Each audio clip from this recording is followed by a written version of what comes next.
پکڑنے کے لیے جاتے ہیں تو خواتین آ جاتی ہیں, قرآن لے کے آ جاتی ہیں, بچے رونے لگتے ہیں. اگر آپ کو یقین ہے نا یہ شخص ڈاکو ہے, کسی پہ ترس نہ کھائیں آپ. لوگ تو میڈیا پہ بدنام کریں گے کہ رینجرز والے گھروں میں گھس گئے اور عورتوں کے رونے کا خیال نہیں کیا. دنیا میں کوئی بھی قوم, کوئی بھی فورس کبھی بھی دہشت گرد کو اس بیس پہ نہیں چھوڑتی ہے, اور اگر چھوڑ رہی ہے تو وہ ناکام ہے. یقین ہو کہ دہشت گرد ہے, بے گناہ لوگوں کو نہیں تو ہے. تو آپ چاہے وہ قرآن جو لائی ہے نا, وہ قرآن کیا کہہ رہا ہے کہ جو ڈاکو ہے نا اس کو چوک پہ لٹکا دو اور ہاتھ پاؤں کاٹ کے لٹکاؤ. جب کوئی خواتین قرآن لایا کرے نا کہ یہ ہمارا بیٹا ہے ڈاکو ہے, اس کو نہیں پکڑو اللہ کا واسطہ, اگر وہ ڈاکو ہے تو آپ اس خاتون کو بولو کہ اماں جو آپ قرآن لے کر آئی ہو نا, اس قرآن میں ہے انما جزاء الذین یحاربون اللہ ورسولہ ویسعون فی الارض فسادا ان یقتلوا او یصلبوا او تقطع ایدیہم وارجلہم من خلاف او ینفوا من الارض. اس قرآن کا واسطہ دے رہی ہو تو اس قرآن میں اللہ ہمیں کہہ رہا ہے کہ جو لوگ زمین میں فساد مچاتے ہیں ان کو پکڑو اور ان کو چوک پہ لٹکاؤ ہاتھ پاؤں کاٹ کے. تو اماں اللہ تعالیٰ تو یہ کہہ رہا ہے کہ اس کو چوک پہ لٹکاؤ, تو اس لیے ہم کس کے حکم کو مانیں گے؟ یہ تو قرآن آپ نے واسطہ دے دیا, اب تو یہ اور گرفتاری بنتی ہے. تو کبھی بھی اس طرح, کیونکہ آپ اگر ان کو ترس کھا کے چھوڑ رہے ہو تو دوسروں کی مائیں بھی ہیں, ان کے بھی بیٹے ہیں جو قتل ہو رہے ہیں ڈاکوؤں کے ہاتھوں. نہیں آ رہی میرا خیال ہے بات سمجھ, ان کے بھی بچے قتل ہو رہے ہیں, وہ ان کا خون بھی جو ہے وہ مفت کا خون نہیں ہے. ان ڈاکوؤں نے سینکڑوں لوگوں کے گھر اجاڑے ہوتے ہیں, تو کچے کا ہو یا پکے کا ڈاکو ہو نہیں چھوڑنا. اور اس میں مارے گئے بہت بڑی شہادت ہے. ہمارے استاذ نے رینجرز والے کے ہاتھ چومے نا, آپ کو یاد حضرت مفتی عبدالرحیم صاحب نے, اس پہ لوگوں نے بہت کہا کہ اسٹیبلشمنٹ کے پٹھو فلانے کے پٹھو. یار وہ رینجرز کا ایک ملازم کے سپاہی کے ہاتھ چوم رہے ہیں, کیونکہ اس بیچارہ سپاہی تو وہ تو فرنٹ لائن پہ لڑ رہا ہوتا ہے ڈاکوؤں سے. تو جب ساری قوم چھوڑ دے نا اسی وقت پھر ساتھ دینے والے مخلص کہلاتے ہیں. جب سب زندہ باد کے نعرے لگا رہے ہوتے ہیں پھر سب کھڑے ہو جاتے ہیں. میرے تو دل میں ان سے عقیدت بڑھ گئی ہے اس سے. تو ان بیچارے رینجرز اور ان عام فوجیوں کو کیوں برا بلا کہہ رہے ہو یار, جو بارڈر پہ لڑ رہے ہیں, یہ تو جانے دے رہے ہیں, روزانہ جانے دے رہے ہیں. یہ اپنے سیاسی اختلاف میں آپ کسی شخص کے خلاف ہو جاؤ, آپ بولو فلاں آرمی کا فلاں غلط تھا فلاں صحیح تھا, وہ آپ کا مسئلہ ہے. لیکن یہ جو بیچارے لڑنے والے فوجی ہیں انہیں تو حوصلہ چاہیے. ان کو تو 40-40 ہزار روپے تنخواہیں ہوتی ہیں, ان تنخواہوں میں تمہارے لیے جان تھوڑی دیں گے اگر تم ان کو گالیاں دو گے. کتنے فوجی میرے پاس آئے ہیں, بھائی ہم استعفیٰ دے رہے ہیں, ہم نہیں لڑ رہے, ہر جگہ ہمیں لانتیں مل رہی ہیں, کہہ رہے ہیں ہماری تنخواہیں دیکھو, ہم اس قوم کے لیے کیوں جان دیں. خدا کی قسم میں نے ابھی ایک فوجی کو موٹیویٹ کیا, میں نے کہا یار تو بارڈر سنبھال رہا ہے, یار تو ملک کے لیے چھوڑ دے آفیسروں کو, اچھے برے آتے, کوئی اچھا آتا ہے کوئی برا آتا ہے, تم نے ملک کے لیے لڑ رہے ہو, شہادت ہے اس میں. اس کو اتنا حوصلہ ملا, اتنا خوش ہوا, گیا وہ کہہ رہا ہے یار ٹھیک ہے میں نہیں چھوڑتا. تو ہم بھائی کسی کی عقیدت یا کسی کی دشمنی میں اتنے آگے نہ جائیں کہ اپنے ملک کو ہم داؤ پہ لگا دیں. یہ جو بیچارے عام فوجی ہوتے ہیں ان کو تو موٹیویشن کی ضرورت ہے, تو ان کو تو حوصلہ چاہیے لڑائی کے لیے. تو آپ ذاتی یاد, میں مشرف کو کتنا برا کہتا ہوں, اب بھی کہتا ہوں, اس نے بیڑا غرق کیا ملک کا. تو ایسے ہی آپ کسی شخص کو بول دو یار, کوئی ہمیں اعتراض نہیں. کوئی اچھا بھی ہوتا ہے, کوئی کسی کو اچھا کہتا ہے. میں ضیاء الحق کو اچھا کہتا ہوں, بہت سے علماء کہتے ہیں 2 نمبر آدمی تھا. میرا خیال ہے کہ 2 نمبر نہیں تھا, 1 نمبر آدمی تھا. مشرف کو میں کہتا ہوں 2 نمبر آدمی تھا, بہت سے لوگ کہتے ہیں 1 نمبر. تو ایسے ہی عاصم منیر یا باجوہ کے بارے میں آپ کا اختلاف ہو سکتا ہے, پوری فوج کو ہدف مت بناؤ. سمجھ رہے ہو, شہداء کو برا بلا مت کہو, بارڈر پہ لڑنے والوں کو برا بلا. میں نہیں کہہ رہا, آپ لوگ کہہ رہے ہو, لیکن اگر کوئی کہہ رہا ہے تو اس کی باتوں میں مت آؤ. تو یہ رینجرز کے لوگ ہیں جو جوان ہیں, میں رینجرز والوں سے ملا ہوں, کہہ رہے ہیں جب یہ کراچی میں امن ہم نے کرنا تھا نا تو ہم غسل کر کے نماز پڑھ کے جاتے تھے کہ پتہ نہیں زندہ آئیں گے کہ نہیں. جو کراچی میں نہیں لیاری میں ڈاکوؤں کا مقابلہ ہوا, اتنی قربانیاں دی ہیں, پھر کیسا امن ہوا. ابھی سندھ گورنمنٹ رینجرز کو اختیارات ہی نہیں دے رہی ہے, اس لیے کراچی میں بد امنی ہے. اگر سندھ گورنمنٹ رینجرز کو اختیارات دے دے تو آپ دیکھو 2 ہفتے میں سب سیٹ ہو جائے گا, پکڑ کے شوٹ کریں گے وہ. تو اختیارات نہیں دے رہی سندھ گورنمنٹ. تو اور کیوں نہیں دے رہی, سندھ گورنمنٹ کو پتہ ہے کہ ان کو بد امنی رہے, ان کو جو کراچی والے عادی ہو گئے ہیں, اسکور گن رہے ہوتے ہیں کیا. اور سندھ گورنمنٹ میں بھی سارے برے نہیں ہیں. جب میں سندھ گورنمنٹ کو برا کہتا ہوں اسپیسیفک ان لوگوں کو کہتا ہوں جو ان حالات کے ذمہ دار ہیں, ورنہ سندھ میں ہم ملے ہیں کچھ لوگ بڑے خاندانی بھی ہیں سندھ گورنمنٹ میں. یہ جو آپ کا یہ ہے گورنر, میں تو ذاتی طور پر ان کو بہت پسند کرتا ہوں, کامران ٹیسوری صاحب. اب اس کا بیچارے کا امن سے کوئی تعلق نہیں ہے نا, اس کا ہیڈک تھوڑی ہے یہ. تو لیکن میں ذاتی طور پر ان کو پسند کرتا ہوں, آپ نہ کریں تو اس اختلاف رائے ہو سکتا ہے. تو سندھ میں گورنمنٹ میں اچھے لوگ بھی ہیں, لیکن جو ان حالات کے ذمہ دار ہیں ان کو ہم بہرحال کہتے ہیں کہ یار تم نے کراچی میں خون کی ندیاں بہہ رہی ہیں, تم کنٹرول نہیں کرتے, اور ابھی جب رمضان آتا ہے تو آپ دیکھو پھر تو کیا ہو جاتا ہے. تو بھائی آپ ڈاکوؤں کو پکڑ کے لٹکایا کرو, بہت ثواب ملے گا. دوڑ لگا دیے مرزا جیلم سرکار کے بعد حسینہ واجد نے بھی دوڑ لگا دی ہے. کیا گورنمنٹ کی جانب سے ایسی دوڑوں پر پابندی نہیں عائد ہونا چاہیے؟ حسینہ واجد نے بہت ظلم کیا بنگلہ دیش میں, بوڑھے بوڑھے جماعت اسلامی کے لوگوں کو پھانسی پہ لٹکایا ہے, بوڑھے بوڑھے لوگوں کو. اور پھر کوٹا سسٹم اتنا خراب تھا, سارے بندے گورنمنٹ میں اپنے بھرے ہوئے تھے اس نے. تو بنگلہ دیش کی عوام زندہ دل تھی. ہمارے یہاں تو کراچی میں دیکھ لو کیا ہو رہا ہے, پھسے ہو گئے ہم لوگ, مر گئے ہیں. طاقت کی باتیں کرتے رہیں گے بیٹھ کے, باتیں اتنی بڑی چھوٹی کرنی نہیں ہے, چھوٹی بات ہی نہیں کرنی. ابے تم پہلے یہ تو ٹھیک کروا لو یار, جو چھوٹا موٹا کام ہے. ایک دم ایکسٹریم لیول پہ نظام بدل دو, پلٹ دو, یہ کر دو, وہ کر دو. تو وہاں طاغوت کی باتیں نہیں ہو رہی تھی, انہوں نے کام کیا اور مسلح اسلحہ لے کے نہیں نکلے. اسلحہ لے کے نکلنے میں تو ملک میں خون ریزی ہوتی ہے, ملک میں بیرونی طاقتیں آ جاتی, انڈیا آ جاتا. تو انہوں نے جو بھرپور احتجاج کیا اس ظلم کے خلاف, اور ظلم بھی کس نوعیت کا, کوٹا سسٹم میں اتنا ہر جگہ حکومتی جو وہیں کے ایک مخصوص طبقے کے لوگ بھرے ہوئے, ان لوگوں نے پھر احتجاج کیا, خاندانی احتجاج کیا, اور اس کا انقلاب آیا ہے. وہاں کی فوج نے کہا جاتا ہے 45 منٹ کا ٹائم دیا حسینہ واجد کو, لیکن ان لوگوں نے زندہ دلی دکھائی. مچھلی کھاتے ہیں نا, ایکٹیو ہوتے ہیں, زندہ دلی دکھائی اور اٹھا کے اس کو پٹخ دیا. تو فوج تو فیور کر رہی تھی اس کو, لیکن پھر فوجیوں نے اس کو بولا بھائی آپ کے پاس 45 منٹ کا ٹائم ہے, عوام تکا بوٹی کر کے چبا جائے گی, 45 منٹس میں آپ پتلی گلی سے نکل لیں. آپ نکل گئی, اور سیدھا گئی کہاں ہے, بنگلہ دیش کو انڈیا نے کیپچر کیا ہوا تھا. انڈیا بنگلہ دیش کا اپنا کچھ بھی نہیں تھا, سارا کس کا سسٹم چل رہا تھا. تو اب بنگلہ دیش کو اصل معنی میں انڈیا سے آزادی ملی ہے. اور ہمارے لیے بہت اچھی خبر, اتنی مایوسیوں میں کچھ اچھی خبر بھی, کہ پہلی دفعہ ایسی گورنمنٹ آئی ہے جو پاکستان کو فیور کر رہی ہے. جماعت اسلامی کے بوڑھے بوڑھے لوگوں کو جیلوں سے رہا کیا انہوں نے. یار تمہارا سیاسی اختلاف تھا, اگر وہ وہ بنگلہ دیش کے ٹوٹنے کے قائل نہیں تھے تو سیاسی اختلاف کہہ لو اس کو, اب تو بن گیا تھا نا, ان کو لٹکانے کی کیا ضرورت تھی. جب بھی کوئی ملک بنتا ہے تو سیاسی اختلافات ہوتے کہ نہیں ہوتے.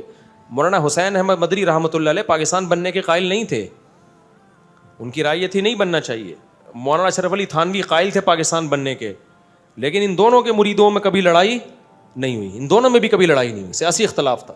جب پاکستان بن گیا تو پھر مولانا حسین احمد مدنی کا وہ تاریخی الفاظ ہیں, انہوں نے کہا میں پاکستان کو فیور کروں گا.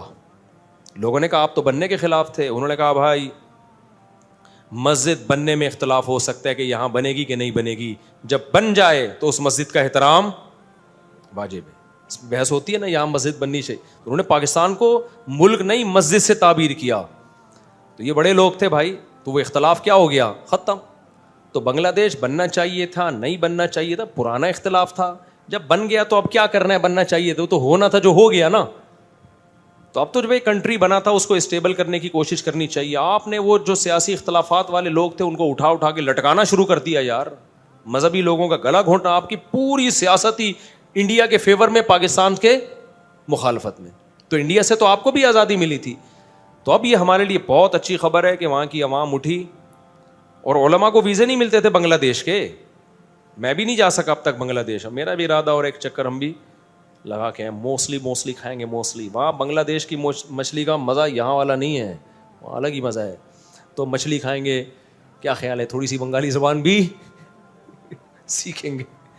تو ایک اچھی گورنمنٹ آئی ہے وہاں پہ, اللہ کرے یہ اسٹیبل رہے. فوج میں بھی بڑی تبدیلیاں ہو گئی ہیں وہاں پہ. تو عوام کا اس طرح کا زبردست ایک احتجاج ہوا ہے, اور انہوں نے اپنا حق, تو ایسے احتجاج کے ہم خلاف نہیں ہیں. ہمارے بغاوت والے بیانات پہ لوگ یہ سمجھتے ہیں کہ مفتی صاحب عوام کو کہہ رہے چپ گونگے بن کے بیٹھے رہو. ایسا نہیں ہے بھائی, ہم تو خود بھی جا کے جو بات حق ہوتی ہے وہ کرتے ہیں, جو ہمیں جتنا موقع ملتا ہے. تو عوام اس طرح کا احتجاج کریں, ہمیں کوئی اعتراض نہیں ہے بھائی. یہ والا نہ کرے جو مار دھاڑ اور جا کے جناب وہ جو آپ کے ملک ہی کی سالمیت ہی خطرے میں پڑ جائے. انہوں نے مار دھاڑ بھی کی ہے, بندوق نہیں چلائی انہوں نے, ہمارے ہاں جو بغاوت کی باتیں ہوتی ہیں نا طاغوت کے نام پہ, اس میں یہ خطرہ ہوتا ہے کہ لوگ اسلحہ لے کے مسلح بغاوت شروع کر دیں گے. اس سے فوراً کیا ہوگا, جو غیر ملکی طاقتیں آپ کے ملک میں امن کے بہانے سے گھس جائیں گی کہ یہاں چونکہ بدامنی ہو رہی ہے لہذا یہ ہم آئیں گے یہاں, ہم جیسے عراق میں گھسی ہیں, لیبیا میں گھسی ہیں, تو بیڑا ہی غرق کر دیا. اچھا باقی ہر جگہ لوگ مرزا جھیلمی سرکار کو لپیٹ دیتے ہیں. رمضان میں زکوٰۃ نکالنے کا ثواب زیادہ ہے یا نہیں؟ کسی کی زکوٰۃ رمضان میں ہی بنتی ہو تو اس کو تو رمضان میں ثواب ملے گا. بنتی شعبان میں تھی, اس چکر میں ڈیلے کر دی کہ رمضان میں زیادہ ثواب ہے, اب ثواب زیادہ نہیں ملے گا. سمجھ رہے ہو؟ اب نہیں ملے گا کیونکہ آپ کی بنتی شوال میں تھی, آپ رمضان تک کھینچ رہے ہو اس کو اگلے سال, یا شعبان میں بنتی تھی آپ, ہاں اس لیے ڈیلے کر دی کہ کوئی مستحق نہیں مل رہا, تو ایک الگ بات ہے. تو رمضان کے چکر میں زکوٰۃ میں تاخیر کرنا ٹھیک عمل نہیں ہے. یار اب تو میری ہو گئی نا, اب میں لوگوں کو, کسی نے کہا کہ اب مفتی صاحب کی ہو گئی ہیں اب وہ چپ ہو جائیں گے. میں نے کہا میں چپ ہونے والا, اگلے نے انٹرویو میں کہا یہ چپ ہونے والا آدمی نہیں ہے, یہ نہیں چپ ہوگا, میں دوسروں کی کراؤں گا.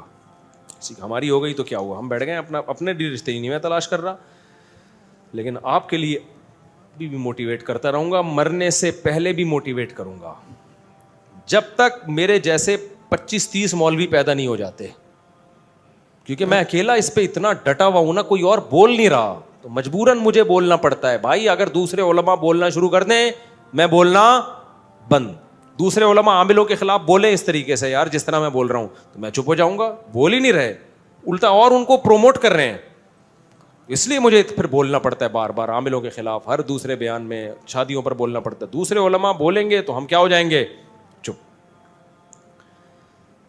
البتہ یہ ہے کہ علماء میری حوصلہ افزائی کرتے ہیں, کہتے ہیں یار ہم نہیں بولتے کیونکہ ہماری ایک ہے, ہم سے ہو بھی نہیں دوسری, بندہ کیا ہے لگا رہا ہے, مفتی صاحب ٹائٹ ہو گیا, خاندانی ہو گیا. اس پہ مجھے خوشی ہوتی ہے کہ علماء کی سپورٹ حاصل ہے, دعائیں الحمدللہ ان کی. وہ کہتے ہیں قدم بڑھاؤ, ہم تمہارے ساتھ نہیں ہیں لیکن قدم بڑھاؤ.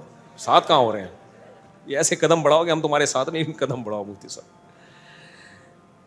میرا نام, اچھا جن کمبختوں نے کی ہیں 2 شادیاں وہ سالے وہ صحیح علماء ہیں, بہت کم ہیں جو صحیح علماء کر رہے ہیں, یہ عامل وامل کر رہے ہوتے ہیں, روحانی ٹوپی ڈرامے. میرا نام اکرام ہے اور میں کافی دور سے آیا ہوں امریکہ سے. میں بھی امریکہ جا رہا ہوں میرے بھائی, وہیں جا کے ملیں گے, اثر میں ملنے آپ. انتقال کے بعد میاں بیوی کا رشتہ ختم ہو جاتا ہے کیا؟ مرنے کے بعد دنیا کے لحاظ سے ختم ہوتا ہے, آخرت کے لحاظ سے ختم نہیں ہوتا. دنیا کے لحاظ سے رشتہ ختم ہوتا ہے تبھی تو بیوی کو عدت کے بعد ایک اور شادی کی اجازت ہے. اگر رشتہ ختم نہ ہوتا تو شادی کر سکتی تھی وہ. میاں کو بھی اجازت ہے, اللہ نہ کرے کسی کی 4 مر جائیں تو وہ دوبارہ سے کر سکتا ہے, اللہ نہ کرے کسی کی مر جائیں, کہ میں خوشی میں نہیں کہہ رہا یہ, تو عدت کے بعد جو ہے نا تو عورت شادی کر سکتی ہے. تو یہ دنیا کے لحاظ سے, لیکن آخرت کے لحاظ سے ختم نہیں ہوتا. اگر کوئی مرد مر گیا, عورت بیوہ ہو گئی, تو جب تک وہ کہیں اور شادی نہیں کرتی آخرت کے کھاتے میں اسی شوہر کی بیوی شمار ہوتی ہے وہ. لہذا وہ اپنے اس شوہر کے لیے دعا بھی کر سکتی ہے, اس کو یاد بھی کر سکتی ہے, کہ مانگ بھی سکتی ہے اللہ سے. لیکن اگر کہیں اور شادی کر لی ہے پھر اس کو نہ مت مانگے, کیونکہ پھر اس دوسرے شوہر کے ساتھ بے وفائی ہے. یہ شوہر کو پتہ چل گیا کہ تہجد میں مانگ وسیم کو رہی ہے, بیوی میری بنی ہوئی ہے, اس کو تو غصہ آئے گا نا, تو اس کی حق تلفی ہے پھر.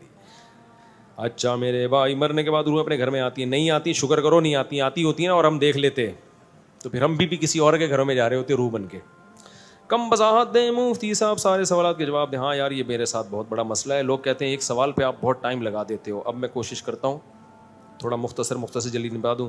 میں دبئی میں جاب کرتا ہوں, مجھے ایک ہندو لڑکی پسند ہے لیکن وہ اپنا ریلیجن چینج نہیں کرتی. میں اس سے شادی کرنا چاہتا ہوں. جب تک مذہب چینج نہیں کرتی آپ اس سے شادی نہیں کر سکتے, حرام ہے, ناجائز ہے, زنا ہے. مفتی صاحب میں کیا کہہ رہے ہیں بھائی جان, پتہ نہیں کیا لکھا ہوا ہے, میں مبتلا ہوں, کوئی بیماری ہے, لیکن اب میں یہ سب اچھا لڑکوں کو جو عادت پڑ جاتی ہے نا ہینڈ پریکٹس وغیرہ کی, کہتے ہیں میں اس میں چھوڑنا چاہتا ہوں, چھوٹتا نہیں ہے, شادی کا فیصلہ کیا ہے لیکن ڈر لگ رہا ہے کہ میری شادی بھی قریب ہے, میں نہیں چاہتا کہ زندگی برباد ہو جائے. ان کو یہ ڈر ہو گیا اپنے بارے میں کہ یہ ہینڈ پریکٹس کی وجہ سے کچھ نامرد ہو گئے ہیں, تو اب شادی کریں گے تو پتہ نہیں کیا ہوگا. ایسا کچھ بھی نہیں ہے, ہینڈ پریکٹس کے نقصانات ہیں لیکن اس سے نامرد وامرد کوئی نہیں ہوتا, سمجھ رہے ہو. نقصان ڈاکٹر کہتے ہیں, بعض ڈاکٹر کہتے ہیں نقصان نہیں ہے, یہ بھی غلط ہے, اس سے مینٹلی بہت برباد ہوتا ہے آدمی. لیکن اس کا حل یہی ہے کہ چھوڑ دے اور شادی کر لے. جتنا جلدی شادی کرے گا تو دوبارہ مینٹلی کیا ہو جائے گا, آہستہ آہستہ سیٹ ہو جائے گا. شادی نہیں کرے گا تو مینٹلی کیسے برباد ہوتا ہے یہ ایک الگ بحث ہے. ابھی میں وہ کسی نے کہا نا آپ بہت تفصیل سے جواب دے دیتے ہیں, تو اس لیے مختصر جواب دے رہا ہوں کہ اس سے صحت خراب ہوتی ہے, صحت ٹھیک نہیں ہوتی. کیسے خراب ہوتی ہے کیا ہے, یہ ایک لمبی بحث ہے. لیکن اس سے یہ نہیں ہوتا کہ کوئی نامرد ہو جائے اور وہ شادی کے قابل نہ رہے. نائٹ فال جن کو زیادہ ہوتا ہے وہ بھی سمجھتے ہیں ہم تو سب ختم. او بھائی ختم تھا تو پھر نائٹ فال کیوں ہو رہا ہے, ختم ہی ہو گئے تھے تو نائٹ فال کیوں ہو رہا ہے. تو ہینڈ پریکٹس کیسے ہو جاتی ہے اگر نامردی ہو گئے ہو. تو یہ سب بیکار باتیں ہیں, اس سے کوئی نامرد نہیں ہوتا. ہاں اور کچھ نقصانات ہوتے ہیں اس سے, مینٹلی بہت نقصان ہوتا ہے, اور خاص طور پہ 13-18 سال کی کم عمری میں اگر یہ کام ہو تو اس سے فزیکلی بھی نقصان ہوتا ہے. آپ کے مسل نہیں بن پاتے صحیح طریقے سے وغیرہ وغیرہ. تو اس کا حل یہی ہے کہ شادی کر لو جلدی, اور پھر کسی چکر میں نہ مت پڑو. آج کل یہ بھی ایک بہت بڑی بدعت لوگوں میں آ گئی ہے کہ شادی کی پہلی رات کے بارے میں ادھر ادھر پوچھ رہے ہوتے ہیں. بھائی یہ سب چیزیں فطرت نے انسان کو سکھائی ہیں, یہ نیچرل ہیں, ان میں کسی سے گائیڈنس کی ضرورت نہیں ہے. تو یہ زیادہ بےہودگیوں کے چینل بنے ہوئے ہیں, لوگوں کو سکھا رہے ہیں یہ کرنے کے طریقے ایسے کیا جاتا ہے. یہ سب بےہودہ باتیں ہیں. آدم علیہ السلام کے زمانے سے لے کے اب تک لوگ کیا کہ چینلوں پہ دیکھ رہے تھے, کیا یہ کتابیں پڑھ رہے تھے؟ یہ تو نیچرل ہے. تو یہ سب فطرت خود سکھاتی ہے. ہاں حرام چیزوں کی طرف مت جاؤ, جو شریعت نے جن حدود پہ پابندی لگائی ہوئی ہے ان طرف مت جاؤ. باقی تو میاں بیوی کا پردے کا معاملہ ہے, بند کمرے کا معاملہ ہے, اس میں نیٹ پہ سرچ کرنا کہ کیا صحیح طریقہ ہے کیا غلط. انگریزوں کے کام ہیں, انہیں پہ جچتے ہیں. یہ سمجھتے ہو, یہ سب ڈاکٹروں کو اس میں لفٹ ہی نہیں کراؤ. یہ سب فطرت کی سکھائی ہوئی چیزیں ہیں, نیچر خود انسان کو ان چیزوں میں گائیڈ کرتی ہے. سمجھتے ہو کہ ہاں کوئی شرعی مسئلہ پوچھ رہا ہو وہ کسی مفتی سے پوچھ لو. تو آپ اگر اللہ نہ کرے اس عادت میں مبتلا ہیں تو بھائی اگر اس عادت کو چھوڑیں, اور چھوڑنے کا سب سے بہتر طریقہ کیا ہے, فوراً سے پہلے شادی کریں اور یہ دماغ سے نکال دیں کہ آپ کمزور ہیں. یہ مینٹلی نا بعض حکیم لوگوں کو الو بنا بنا کے وہ دماغ میں ڈال دیتے ہیں کمزور ہے, تو وہ پھر آگے آدمی کہتے ہیں میں تو کچھ, وہ واقعی پھر جب آدمی کو یہ وہم ہو جائے تو پھر تو وہ واقعی. تو دیکھو میں ان چیزوں پہ زیادہ نہیں بولتا, لیکن چونکہ اب سوال آ گیا, ایک ذہن میں بات یاد رکھو, جب انسان بوڑھا ہوتا ہے نا تو سب چیزیں بوڑھی ہوتی ہیں. ایسا نہیں ہوتا کہ ایک چیز میں کمی ہو جائے باقی ساری چیز دوڑ رہا ہے, بھاگ رہا ہے, جم جا رہا ہے, وہاں سے فارغ ہو جائے, ایسا نہیں ہوتا. صحیح ہے, جب بڑھاپا آتا ہے تو سب چیزوں پہ آتا ہے ایک ساتھ, ساری چیزیں آہستہ آہستہ کیا ہوتی ہیں, ڈیمیج ہوتی ہیں. تو بوڑھوں کو دیکھ لو بیچاروں کو, نہ چلا جا رہا ہے نہ بولا جا رہا ہے, تو ہر چیز ایک ساتھ کمزور ہوتی ہے. ایسا نہیں ہوتا آپ 22-23 سال کے ہو بھاگ رہے ہو یا وہاں سے آپ جو ہے نا ایک ہی طرف سے سیکشول پاور آپ میں ختم ہو جائے, ایسا نہیں ہوتا. ہاں کوئی بیماری کسی کو کوئی آپریشن میں ڈاکٹر نے رکھ کوئی اور کاٹنی تھی, کاٹ کو چھوڑ دیا تو ایک الگ بات ہے, یا کوئی پیدائشی کوئی بیچارے کے ساتھ مسئلہ ہو تو ایک الگ بات ہے. لیکن آپ بالغ ہوئے تو عاقل بالغ تھے, صحیح تھے, پراپر تھے, تو پھر نہیں ہوتا کہ آپ جناب ایک دم سے آپ کی یہ پاور ختم ہو جائے اور یہ ہو جائے, ایسا نہیں ہوتا. ہوگا جب آپ بوڑھے ہو گئے, تو جب بوڑھے ہو گئے تو پھر ساری چیزیں بوڑھی ہوں گی. اتنے موٹے موٹے چشمے لگیں گے آپ کے, سنو گے تو ہیں بھائی کیا کہہ رہا ہے, 20 دفعہ بولے گے, ذرا اونچا بولے یار, گھٹنے درد کریں گے, چلا نہیں جائے گا, دوڑا نہیں جائے گا, توندیں نکلیں گی آپ کی, بلڈ پریشر, یہ ساری ایک ساتھ آتی ہیں. یہ جب تک جوان ہو یہ سب چیزیں سیٹ ہیں, شوگر صحیح ہے, بلڈ پریشر ٹھیک ہے آپ کا, بھاگ رہے ہو, دوڑ رہے ہو, چل رہے ہو, اور اگر نہیں بھاگ رہے تو بھاگنے سے بھاگنا آ جا رہا ہے, آپ کو آ رہا ہے تو صحیح ہے, پھر سیٹ ہے, سب کچھ صحیح ہے, پھر اس میں کسی سے کوئی دوا لینے کی ضرورت نہیں ہے. لوگوں کو برباد ہو گئے زندگی ان چکروں میں. اور جب تک آپ 45-50 سال تک تو ویسے بھی نارمل آدمی کو کچھ نہیں ہوتا, اگر وہ صحت اس کی نارمل ہے. تو آپ نے بلڈ پریشر, شوگر, ان چیزوں پہ کنٹرول رکھنا ہے. کنٹرول ہے اس عمر میں تھوڑی ہوتے ہیں, 18 سال کے بچے پوچھ رہے ہوتے ہیں, کہ مجھ سے بہت پوچھتے ہیں ہم نامرد ہو گئے, ہم تو یہ ہو گئے, ختم ہو گئے. تو میں کہتا ہوں تو چل کے آیا میرے پاس, اس کا مطلب تیرے گھٹنے ختم نہیں ہوئے. تو مجھے رو رو کے اپنی دکھڑا سنا رہا ہے, اس کا مطلب تیرے میں بولنے کی طاقت ختم نہیں ہوئی ہے. اور جو میں ڈانٹ رہا ہوں تیرے کان سن رہے ہیں, اس کا مطلب سننے کی طاقت ختم بولو نہیں ہوئی ہے. تو بھوک بھی تجھے لگ رہی ہے, 6 پراٹھے کھا رہا ہے صبح, ہضم کرنے کی بھی طاقت ہے.